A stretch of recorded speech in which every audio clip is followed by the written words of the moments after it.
Good morning guys. तो आज काफ़ी दिनों के बाद मिल रहे हैं फिर से। मैंने बताया था 4-5 दिन बाद फिर से व्लॉग करेंगे, तब बातचीत होगी फिर से। तो और सुनाइए।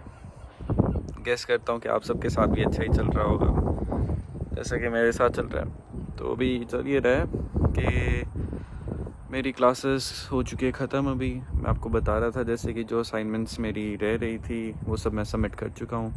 तो आप सब वैसे तो बोर हो चुके हो कि बार बार मेरी यही बातों को सुन के कि अभी ये यूनी में हो रहा है, अभी ये हो रहा है।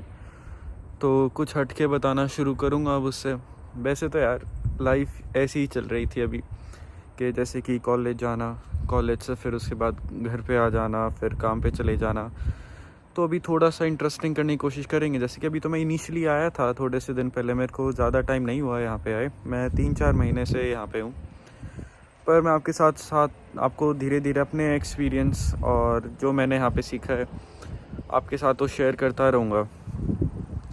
तो जैसे कि आज मैं आपको थोड़े से चीज़ें बताऊँगा कि अगर आप जैसे कि पार्ट टाइम जॉब, बेसिकली आज मैं उनके लिए बताऊँगा जो बच्चे होते हैं वो जो यहाँ पे पढ़ने के लिए आए। फॉर एग्ज़ाम्पल जैसे कि मैं एक इंजीनियरिंग स्टूडेंट हूँ, तो मैं यहाँ पे काम कर रहा हूँ, पर मैं काम कर रहा हूँ as a waiter in a restaurant. Waiter कह सकते हो, या I do lots of stuff over there. It's not just one job के आपको स्पेसिफाइड है। तो वैसे ही मैं आपको बताऊंगा कि आपको क्या करना चाहिए ताकि आप जॉब हाई पेइंग जॉब ले पाओ, मतलब बिना ज़्यादा मेहनत करे। तो मेहनत तो बाकी सब चीज़ों के अंदर करनी पड़ेगी, बात यह है कि आपका पे ज़्यादा होगा। तो उसमें से कुछ चीज़ें हैं जैसे कि आप इंडिया से अगर करके आते हो तो आप 2-4 सर्टिफिकेट्स ले सकते हो। उन सर्टिफिकेट्स के बेसिस के ऊपर आपकी अच्छी खासी जॉब लग सकती है यहाँ पे। आपको ज़्यादा स्ट्रगल नहीं करना पड़ेगा। यहाँ पे काफ़ी सारे बच्चे हैं जिनको 4-4 महीने 3-3 महीने तक जॉब भी नहीं मिलती है। तो फिर मैं आपको 2-4 चीज़ें बताऊँगा कि जिससे कि आपको जॉब्स में हेल्प मिलेगी। और थोड़ा थोड़ा मैं आपको अपने कॉलेज के बारे में भी बताऊँगा कि जैसे कि अभी क्या चल रहा है और यहाँ का जो ब्रेक्स होता है या फिर जो शेड्यूल होता है वो क्या होता है, वो हमारे वहाँ के कॉलेजेस से कैसे अलग है। ठीक है, तो बताता हूँ आपको थोड़ी सी देर में।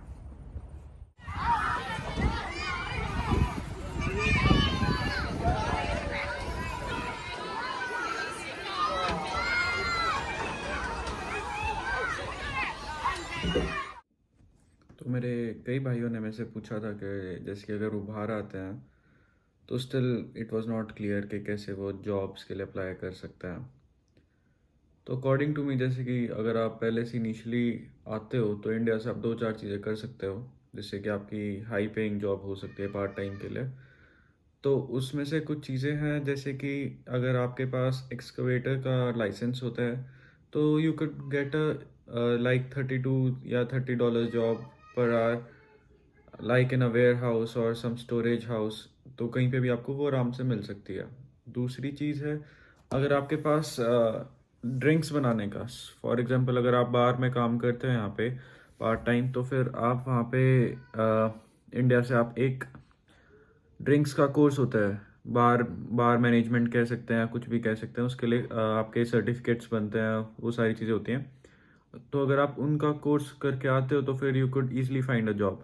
पर अगर आप जैसे कि आपके पास ना कोई एक्सपीरियंस है, कि आपने कहीं पे भी काम नहीं किया है, फॉर एग्जांपल किसी भी आउटलेट में छोटे से छोटा काम करता है, अगर आपके पास एक्सपीरियंस है तो you could find a job.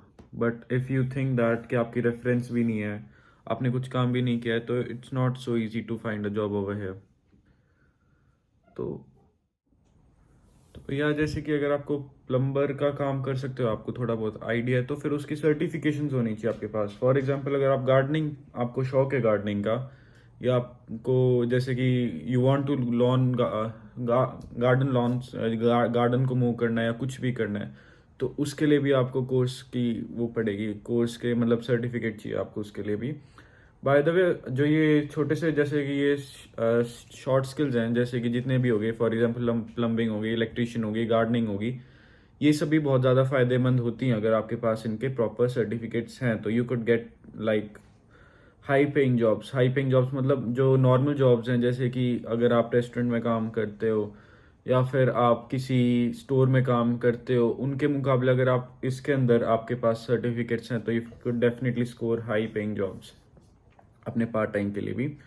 बाकी जैसे कि अगर आप टेक्निकल जॉब भी चाहते हो तो उसके लिए तो आपको सर्टिफिकेट्स की ज़रूरत नहीं, but you should have knowledge for that.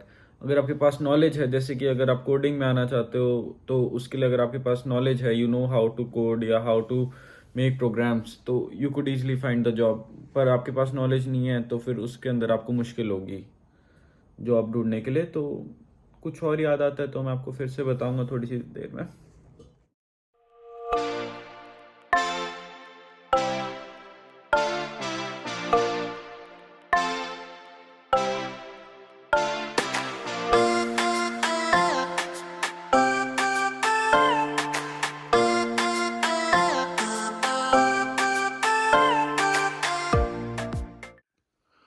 तो आज के लिए इतना ही।